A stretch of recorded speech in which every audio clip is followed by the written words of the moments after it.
Y ahora nos disponemos y nos preparamos para escuchar el mensaje de esta mañana.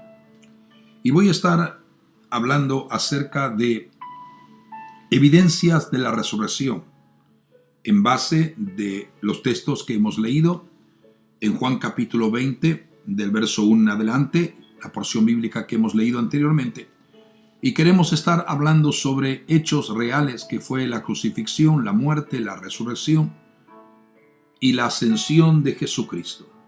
Es evidente que la palabra del Señor nos habla de cada uno de estos detalles de una forma bien amplia, de una forma bien explícita.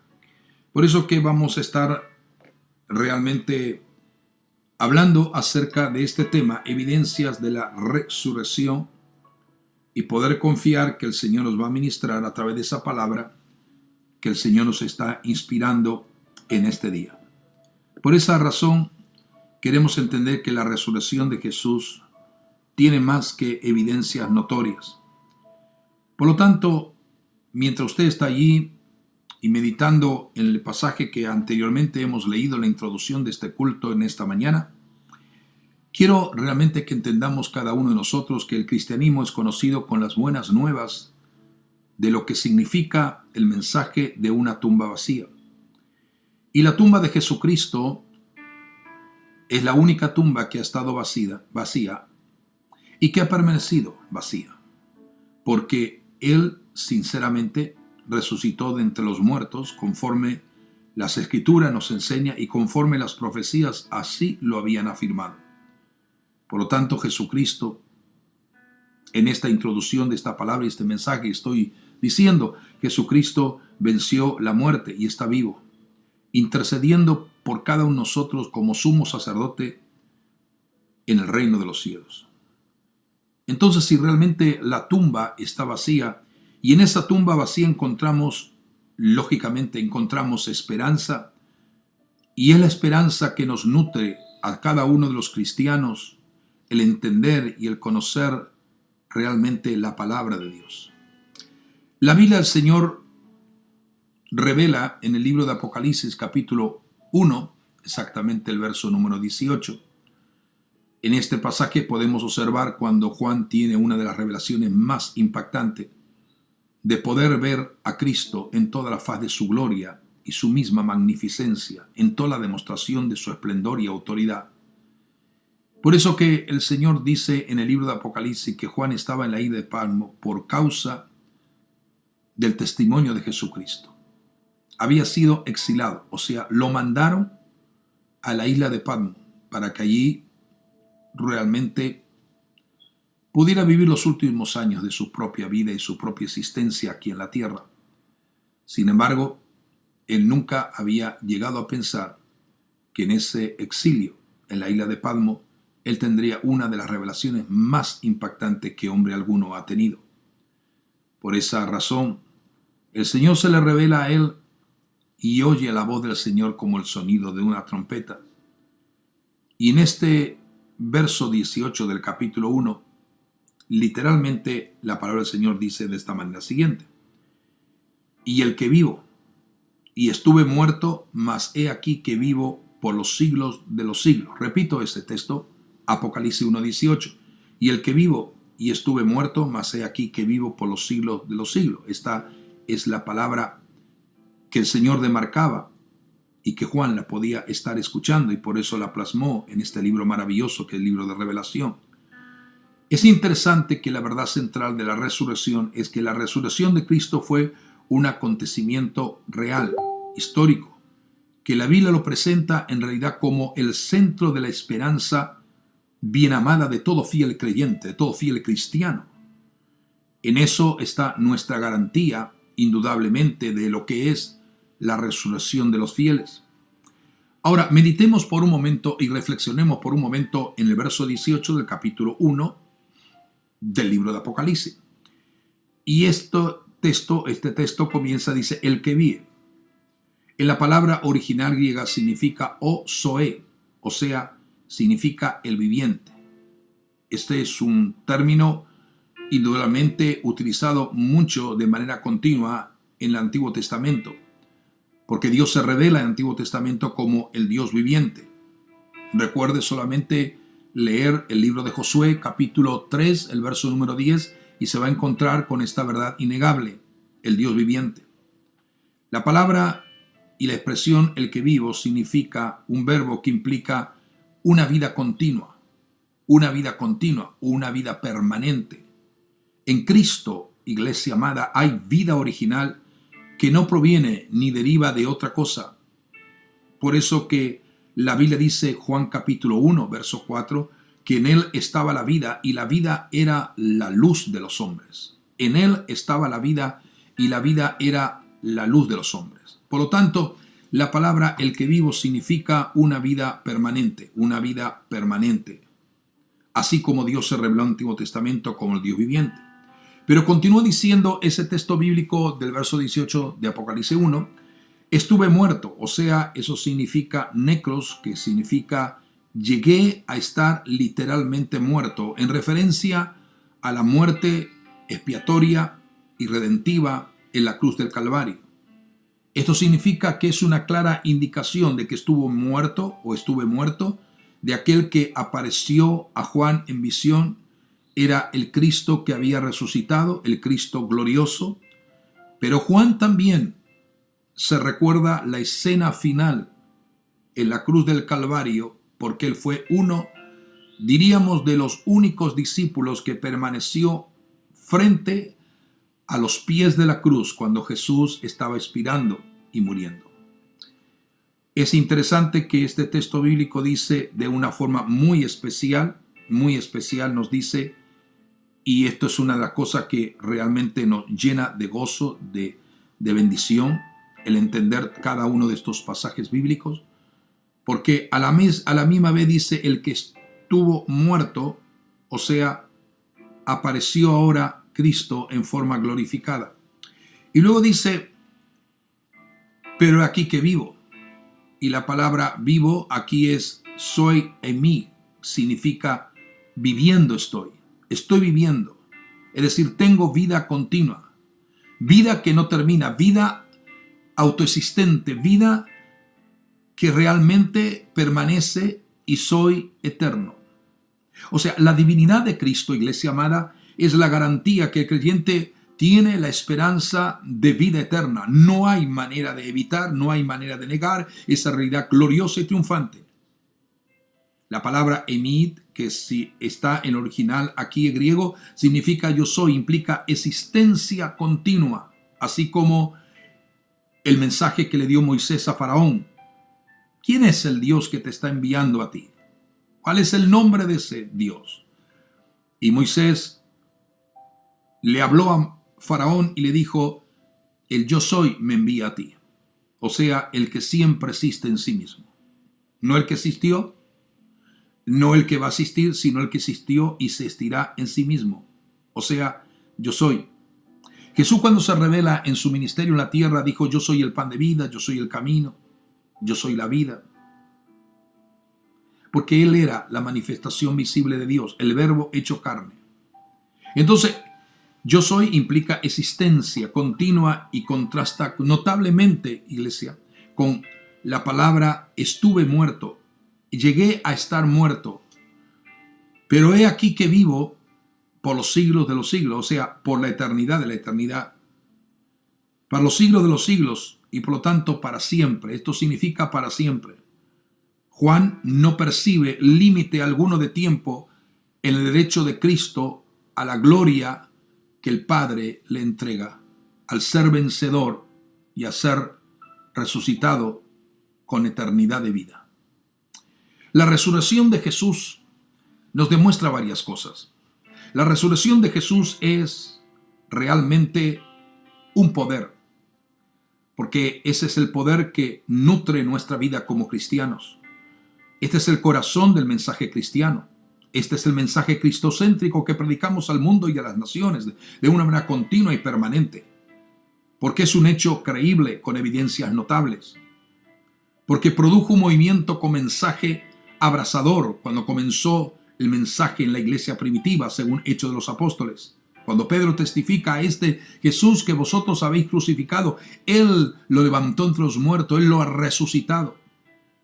Por lo tanto, la resurrección de Jesús es una manifestación de poder, porque garantiza nuestra propia resurrección y nos da esperanza de vida. Esa es la virtud, la forma que nos nutre de una forma consistente, de una forma, aleluya, muy profunda y muy sólida. Por eso es que ese poder de la resurrección es el centro de nuestros mensajes, o es el centro del mensaje que predicamos la iglesia. Pablo lo presenta como creencia central de la fe cristiana. Cristo murió, dice la Biblia, por nuestros pecados. Fue sepultado. Eso es lo que describe en 1 Corintios capítulo 15, el verso 3 y 4. 1 Corintios 15, 3 y 4 dice que Cristo murió por nuestros pecados.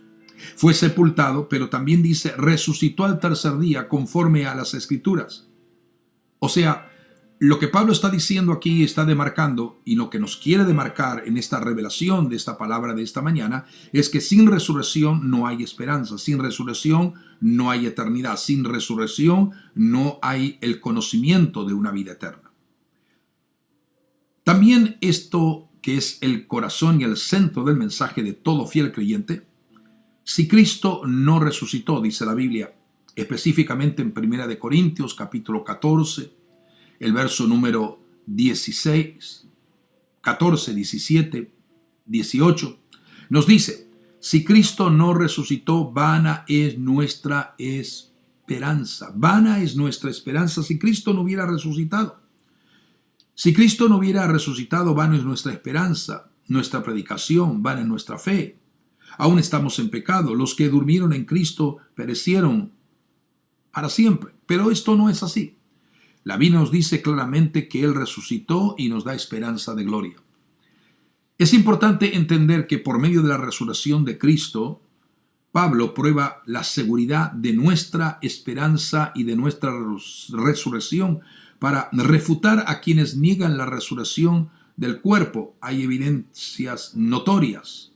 Es necesario que tú puedas leer detenidamente, y ahora tienes más que tiempo suficiente para escudriñar las Escrituras. Puedas leer 1 Corintios capítulo 15 y vas a notar de qué manera en estos versos te van a ir enseñando. Número 1, de 3 al 11, verso 3 al 11 del capítulo 15, 1 Corintios, te va a decir qué es la resurrección de Cristo. Luego del verso 12 al 20 te van a enseñar cómo Pablo prueba la seguridad de nuestra resurrección para refutar a aquellos que negaban la resurrección del cuerpo. En el versículo número 21 al 50 te va a enseñar la siembra y el fruto, que es una ilustración real de lo que implica la resurrección. Y el verso final del 51 al 58, los textos finales 51 al 58, te van a enseñar la transformación que experimentarán los que estén vivos en el último y triunfante día para ser llevado a la presencia del Señor. Evidentemente que cuando hablamos de la evidencia de la resurrección, evidencia de este hecho innegable de la resurrección, tenemos testigos oculares que vieron esto. Los que ministraron en el templo, o los que estaban los sacerdotes que en ese momento cuando Jesús moría en la cruz y estaban ministrando en el templo, literalmente la Biblia nos dice en Mateo capítulo 27, el verso número 51, que el velo del templo se rasgó de arriba abajo. O sea, hubieron testigos oculares lo que sucedió en el momento cuando el Señor expiraba en la cruz. O sea, el velo que separaba el lugar santo del lugar santísimo se rasgó de arriba abajo, como diciendo y dando a entender, como predicamos el día viernes, que lo que Jesús hizo por nosotros en la cruz era romper la barrera, romper el velo que separaba al hombre, a la mujer, de una íntima, profunda y genuina relación con Dios. El otro hecho de testigo ocular fue el terremoto. Dice la Biblia que hubo un terremoto, que todos lo sintieron, que fue sentido en toda la región en el momento que el Señor expiraba en la cruz. El tercer testigo ocular fue la resurrección de las personas muertas y que aparecieron a muchos en la ciudad. Y lo otro, como testigo ocular, fue el centurión romano y sus soldados que realmente pudieron ver la escena del Calvario, y soldados que habían sido puestos para guardar la entrada al sepulcro también fueron testigos del hecho maravilloso de la resurrección de Jesucristo. No hay ni cabe la menor duda de que no hubieron testigos presenciales que pudieron evidenciar que Jesucristo resucitó. El quinto hecho de ocular, el testigo maravilloso, también, aunque no lo veamos así, pero también lo fue, es el sellamiento de la tumba. César ordenó sellar, o Pilato ordenó sellar la tumba para que nadie pudiera abrirla. El sello estaba allí, era algo que nadie podría violar, nadie podría desobedecer. Lo sexto es la guardia especial que fue a cuidar la tumba. Estoy hablando de testigos presenciales que nos demarcan evidencias notorias de la resurrección de Jesús. También tenemos testigos presenciales del comportamiento de las mujeres, que con temor y gran gozo después caen a los pies del Señor resucitado y reconociendo lo que Él era, el Señor mismo que había muerto en la cruz. También podemos entender el soborno de las guardias o de los guardias. Ellos avisaron a las autoridades sobre lo que había ocurrido y las autoridades le dieron dinero para que no dijeran la verdad. Lo sobornaron para intentar cambiar el hecho real, evidente de la historia de la resurrección. Ellos tomaron dinero e hicieron como se le había instruido y negaron el hecho real. Pero sin embargo, todo y cada uno de estos eventos antes mencionado encajan de una forma armoniosa, de una forma precisa, de una forma real, histórica, en lo que hace creíble la evidencia de Jesucristo resucitado, tal como el ángel dijo. En Mateo capítulo 28, verso 6, este es un mensaje muy corto, pero con un mensaje de una profunda realidad innegable. Y el ángel le dijo a las mujeres: no está aquí. No está. No está aquí en ese sepulcro. No está aquí. Ahí vienen los lienzos, los sudarios. Por lo tanto, no está aquí. Quiero entender que el mensaje más glorioso que impactó a la gente en el tiempo de la iglesia primitiva era que la iglesia tenía el mensaje de la resurrección como el elemento central de su predicación y de su mensaje. Por eso que las multitudes eran conmovidas. El mensaje de la resurrección, iglesia, le dio autoridad para testificar a los primeros creyentes, a los primeros cristianos, a los primeros apóstoles de Jesucristo. Les dio autoridad para testificar conforme lo que describe el libro de Hechos de los Apóstoles, capítulo 4, verso 10. Y dice en este texto claramente que le dio autoridad para testificar. Y en este verso 10 del capítulo 4 de Hechos dice lo siguiente: sea notorio a todos nosotros y a todo el pueblo de Israel que en el nombre de Jesucristo de Nazaret, a quien vosotros crucificasteis y a quien Dios resucitó de los muertos, por él este hombre está en vuestra presencia completamente sano, a fin de conocerle y el poder de su resurrección y la participación de su padecimiento, llegando a ser semejante a él. Esto escribe luego Pablo a la epístola de los Filipenses, en el capítulo 3, el verso 10 y 11 dice: a fin de conocerle y entender el poder de su resurrección y la participación de sus padecimientos, llegando a ser semejante a él en su muerte, si en alguna manera llegase a la resurrección de entre los muertos. Le conocemos, a fin de conocerle. Es decir, ¿cómo conoceremos a una persona sin tener el conocimiento de que esa persona está viva y tiene vida en sí mismo y vida eterna? Por lo tanto, el hecho de que Jesucristo resucitó es con el propósito y el fin que tú y yo hoy, en este momento de caos en el mundo, en este momento de desavenencia en la faz de la tierra, en este momento de confusión, en este momento de una batalla que la iglesia está librando, hay algo importante que no dejemos nunca de pensar: que Jesucristo resucitó entre los muertos, el hecho de que Él pudo revelarse a nosotros y Él está con nosotros y está dentro de nosotros a través de la obra, de la presencia y de la gloria del Espíritu Santo. Por lo tanto, hablar de la evidencia de la resurrección es hablar del poder mismo de Jesucristo emanando continuamente para todos aquellos que crean en Él. Pablo no solo deseaba llegar a conocer el poder que hizo posible la resurrección de Cristo, sino que anhelaba que ese poder actuara también en Él. Y nosotros anhelamos que ese poder glorioso de aquel que es el Señor que vive también se manifiesta en nuestra vida para poder ser instrumentos de bendición en medio de una situación como la que el mundo está enfrentando. No podríamos nosotros mantener un mensaje claro, un mensaje evidente, un mensaje de impacto, un mensaje de estabilidad, a menos que no supiéramos que Jesucristo sí en verdad resucitó entre los muertos, aleluya, y que el poder, aleluya, que emana de Él es un poder que nos mantiene con la esperanza de gloria, hablando y enseñando a todos aquellos que se mantengan y se acerquen a Él.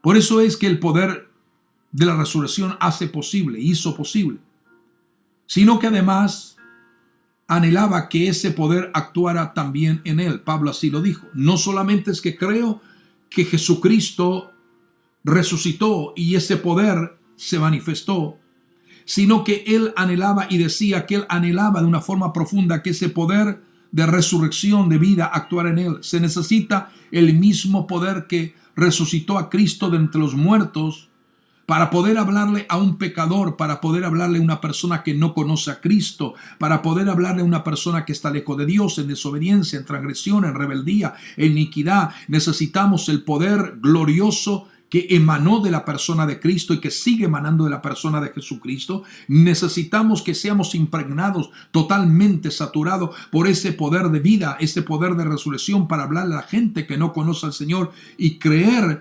lógicamente, que el Señor es poderoso para intervenir de manera especial. Es importante lo que dice Primera Tesalonicense. Yo estoy dando estos textos bíblicos para que usted lo pueda leer ahí mientras está en su casa, en su hogar durante la semana, y usted lo pueda ir leyendo y usted pueda ir recordando lo que estamos compartiendo en este día en especial, hablando acerca de la evidencia de la resurrección. Por eso que en 1 Tesalonicenses capítulo 4, versos 13 y 18, usted podrá evidentemente leer lo que estoy diciendo. Y también 1 Corintios, el capítulo que he mencionado al principio, el capítulo 15.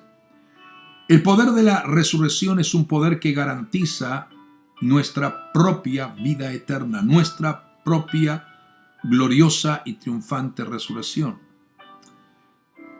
Iglesia, el humanismo presenta la resurrección como si fuera un mito, una fábula, una invención de algunos creyentes. El humanismo presenta la resurrección como una metáfora y enfatiza que nunca fue real. Sin embargo, la Biblia enseña todo lo contrario. Fue real. Las razones ya las hemos mencionado. Los testigos ya lo hemos declarado. Pero sin embargo, la muerte de Cristo y su resurrección estableció tres profundas enseñanzas notorias. Primero, al saber que Jesucristo no quedó inerte en la tumba, sino que se levantó, y que no quedó tampoco en la cruz, sino que fue bajado. Lo primero que nos enseña esta verdad innegable es que el destino tuyo y mío en Cristo Jesús, Señor nuestro, es un destino seguro. No es un destino lleno de incertidumbre, o lleno de duda, o lleno de tantas interrogancias. No. El saber y entender que Jesucristo venció en la cruz el pecado y la maldición de la muerte y resucitó para afirmar lo que Él hizo en la cruz, eso significa que nuestro destino es un destino seguro. Eso lo describe exactamente en la epístola primera de Pedro, capítulo 1, el verso 3 y el verso 5. Tú lo puedes leer de una forma clara y notar que allí el Señor te ministra con esta palabra. Lo segundo es que la muerte es un enemigo que ha sido vencido, conforme lo describe muchos textos de la Sagrada Escritura y lo afirma de una forma más que clara el libro de Apocalipsis, cuando dice que el Señor la resucitó. Al levantarse y resucitar, tomó las llaves del Hades y de la muerte, al mismo poder de las tinieblas. Lo tercero es que hay un poder disponible para nosotros para compartir esa noticia a otros, y por eso que nos llenamos de fortaleza. Por eso es que Él es nuestra inspiración. Es que es nuestra fortaleza en todo momento. Su resurrección, iglesia, es figura y garantía de la resurrección de todos los justos que un día se levantarán.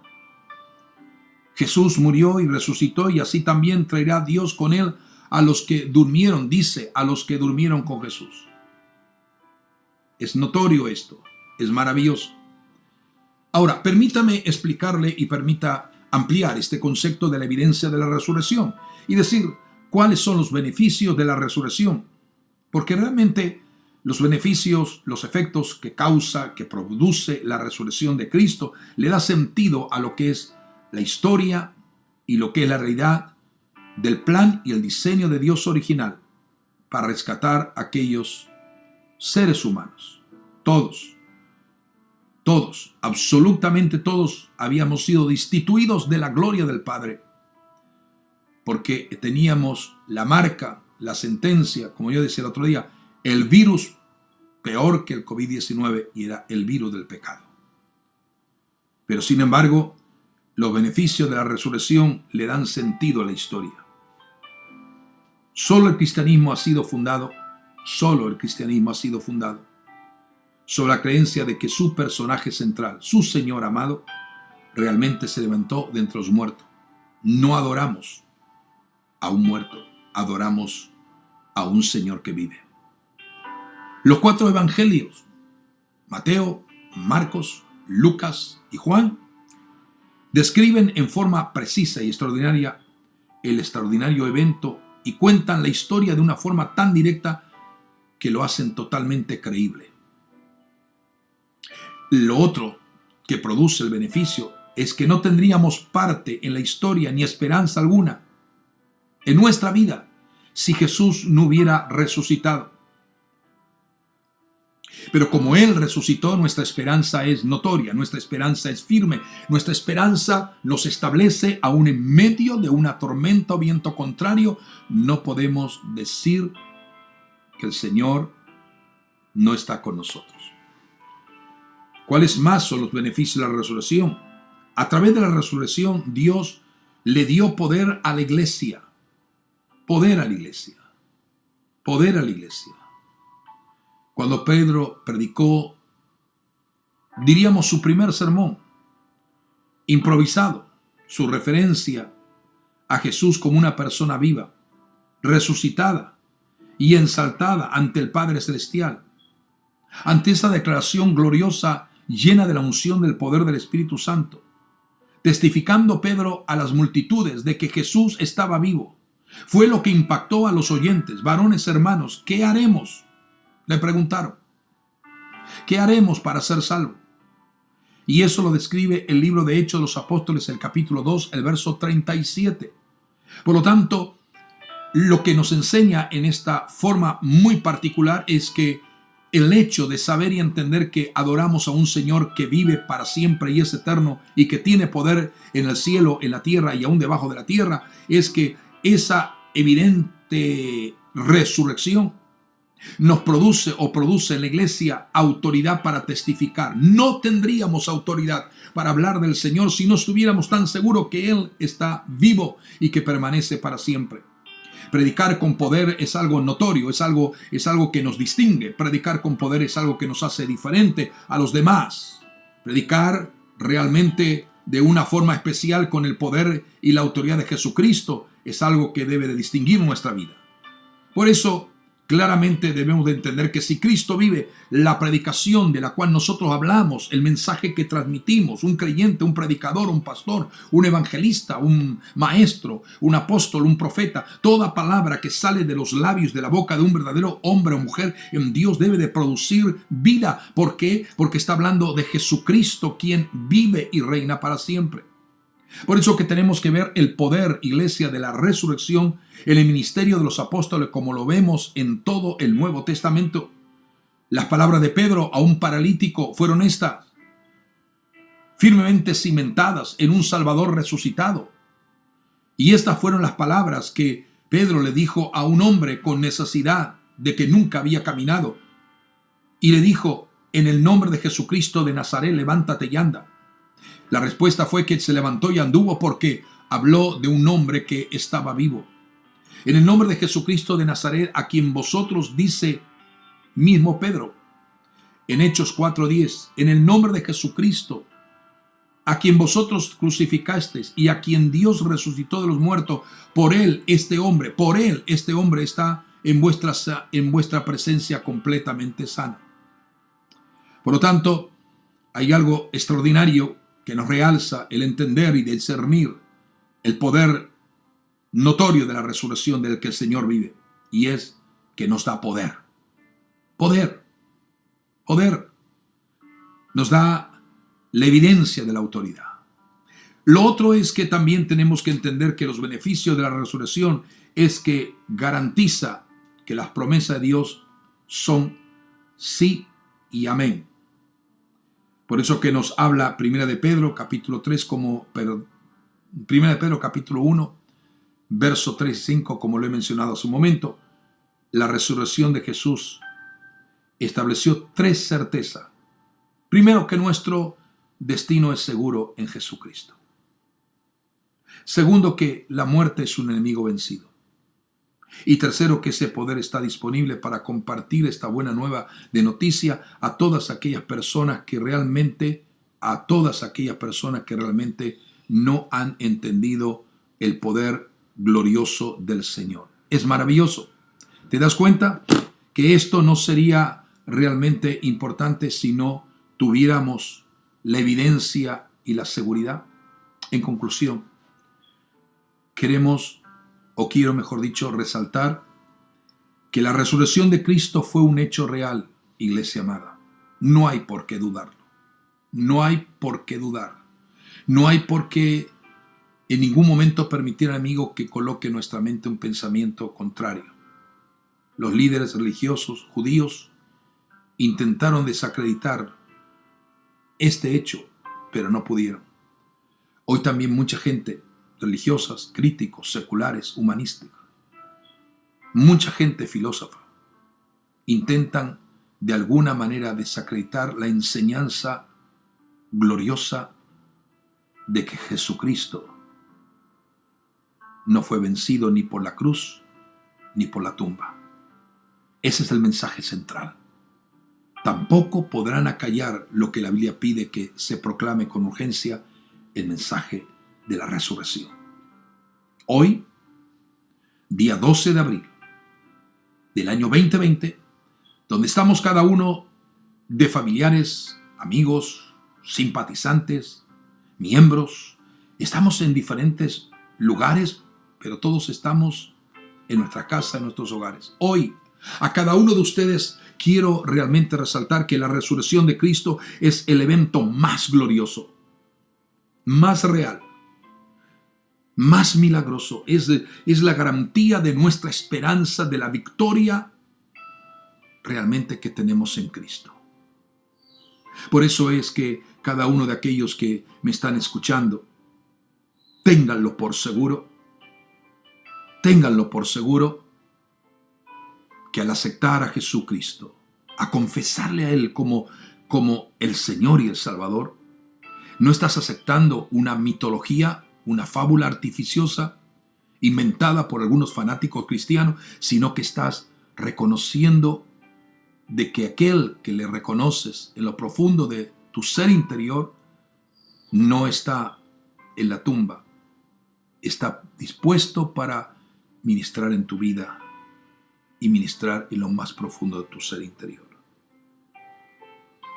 Le hago la pregunta que hiciera justamente a través de la palabra en la descripción de Lucas capítulo 24, versos 5 al 6, la pregunta que le hicieron los ángeles: ¿por qué buscáis? ¿Por qué buscáis entre los muertos al que vive? Él ha resucitado. Él ha resucitado. Lea Mateo 28, 1 al 10 y vas a encontrar lo mismo que dice Juan en los versos que he leído. Lea esos textos bíblicos para tener una amplia convicción y seguridad en su ser que Jesucristo es realmente el Salvador del mundo, el Señor. Que solamente el nombre de Jesús es nombre sobre todo nombre, y que delante de Él un día se doblegará toda rodilla de los que están en los cielos, de los que están en la tierra y aún debajo de la tierra, y toda lengua confesará que Jesucristo es el Hijo de Dios. Por lo tanto, más que nunca, hacemos notoria nuestra declaración diaria, nuestro anuncio diario. Hacemos notorio en resaltar que realmente Jesús vive hoy. Sí, es una palabra que la repetimos en nuestra iglesia 365 días del año. Que la repetimos a través de los programas de radio, de los libros, de los manuales de enseñanza, del esfuerzo que hacemos diariamente como ministerio y como iglesia, que lo repetimos a través de las diferentes plataformas digitales, que las diferentes redes sociales. Estamos diciendo, porque eso es lo que creemos, eso es lo que proclamamos ardientemente en lo profundo de nuestro ser. Eso es lo que proclamamos en donde quiera podemos proclamar la verdad innegable de esta gloriosa palabra que es el mensaje central por la cual la iglesia permanece, perdura, marcha, avanza y no se detiene. El hecho de que Jesús vive hoy. Sí, Jesús vive hoy. Por eso que tú puedes tener esperanza. Por eso que en los momentos de dolor y en los momentos de aflicción que posiblemente has tenido que pasar, como sé que lo han pasado familias, y lo están pasando familias que han conocido al Señor y han pasado momentos de dolor, al ver que un ser amado ha partido de esta tierra, ténganlo por seguro que esta palabra debe de nutrirte con una gloriosa fortaleza y una fe firme, sólida, sin jamás dudar de que Jesús vive hoy, vivirá mañana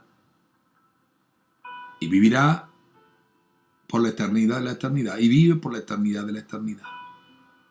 Yo alabo y glorifico al nombre más alto. Alabo y glorifico al nombre más sublime. Alabo y glorifico al nombre más alto. Como dice Elión, el nombre más alto, el Dios altísimo. Porque Él es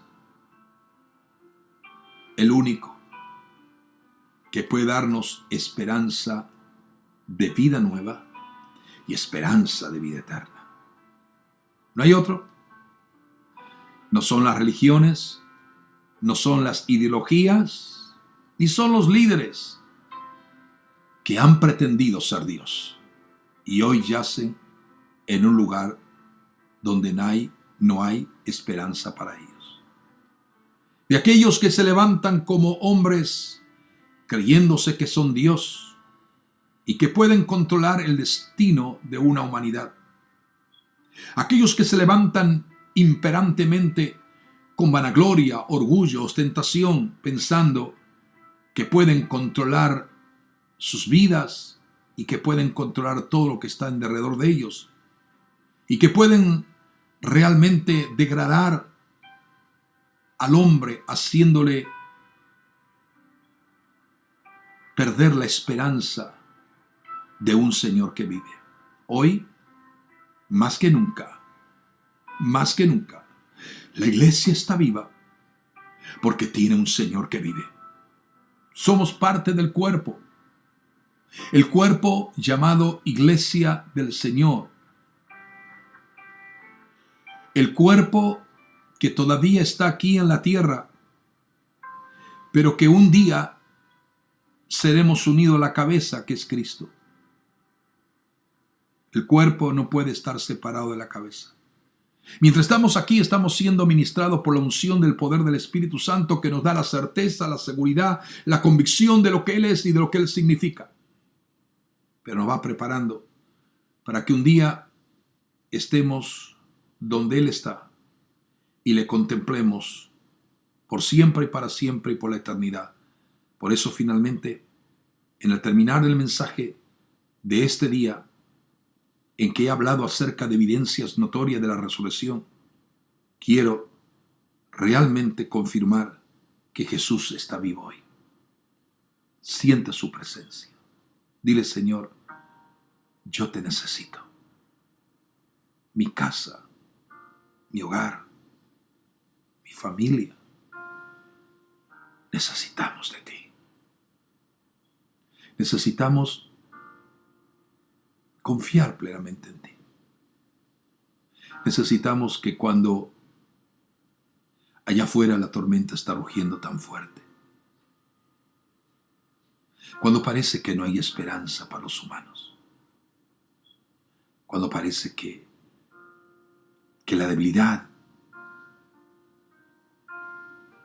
el desasosiego, la desesperanza, la ansiedad, el temor, el miedo, el pánico está acechando allá afuera, poder decir que toda la casa y cada familia que esté marcada con la sangre del Cordero, el Señor que vive, el Señor le va a fortalecer. Y aunque hubieron pérdidas humanas, y aunque hubieron hombres y mujeres que se adelantaron y están con el Señor en la eternidad, el Señor nos da una palabra de fuerza para evangelizar a cuanta gente esté a nuestro alrededor. Habla a la gente. Hemos dicho tantas veces en el púlpito de la iglesia, en la plataforma de la iglesia, lo hemos dicho tantas veces: tienes que tener pasión por la gente, pasión por las almas, pasión por los que no conocen todavía al Señor, porque si ellos parten de esta tierra, ellos parten una eternidad sin Dios, sin esperanza, sin jamás poder salir más del lugar donde van. Quisiera pedirle a Dios que Él derrame una unción tan poderosa sobre toda la iglesia, para que nadie quede sin ser testigo de aquel que no pudo ser retenido por la tumba. Quiero orar contigo al Señor. Y mientras oro contigo, dile: Señor, yo te necesito. Señor, yo te necesito. Señor, yo necesito de ti. Necesito de tu gracia. Si no le has reconocido a Él como el único Señor y Salvador de tu vida, hazlo en este momento y dile: Señor, yo necesito de ti.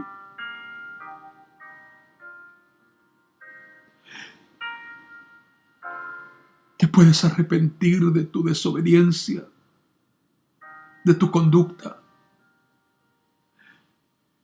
de tu enojo, de tu ira,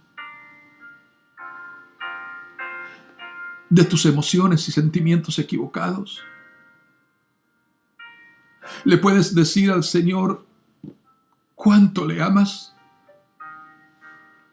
y cuánto significa para ti. Díceselo. Dile al Señor: Señor, yo necesito de ti. Necesito de tu gracia. Necesito de tu amor y de tu misericordia. Padre, yo te doy gracias en este momento. Quiero honrar y quiero adorar tu nombre y quiero decir, Señor, que tú eres el único Rey de reyes y Señor de señores, el único dador de toda gracia y don perfecto. Gracias, Señor. Gracias. Gracias, Espíritu Santo, por darnos la bendición de poder llegar hasta tantos hogares. Gracias por compartir con la iglesia, por cada miembro, por cada participante de la iglesia Jesús Vive Hoy a nivel regional, pero por todos aquellos fieles hermanos en la fe en distintos lugares que nos están escuchando y que están unidos a este culto de Jesús Vive Hoy, de la iglesia Jesús Vive Hoy. Hoy más que nunca podemos decir, Señor, gracias. Gracias por la gloria tuya, por la bendición tuya, por el poder de tu Espíritu Santo. Te pedimos, Señor, que tú puedas ministrar en cada vida en este momento, que tú puedas ministrar en cada hombre, en cada mujer, en cada niño, en cada adolescente. Señor, tú puedas intervenir de manera clara, tangible, real y poderosa. Señor, te damos honra y gloria en el nombre de Jesús de Nazaret. Gracias. Porque en la cruz llevaste nuestros pecados y nuestra sentencia de maldición, de muerte, de iniquidad, de rebelión. Señor amado, en la cruz anulaste el acta que era completamente contrario al propósito. El acta de los decretos de muerte la cancelaste en la cruz. Y exhibiste públicamente, triunfantemente sobre la cruz a los principados y a las autoridades, triunfando sobre ellos. Pero gracias, Señor, que también te levantaste un día, al tercer día, y venciste al imperio de la muerte, del dolor, del fracaso, del temor, de la ansiedad, del pánico, del miedo, de la vergüenza.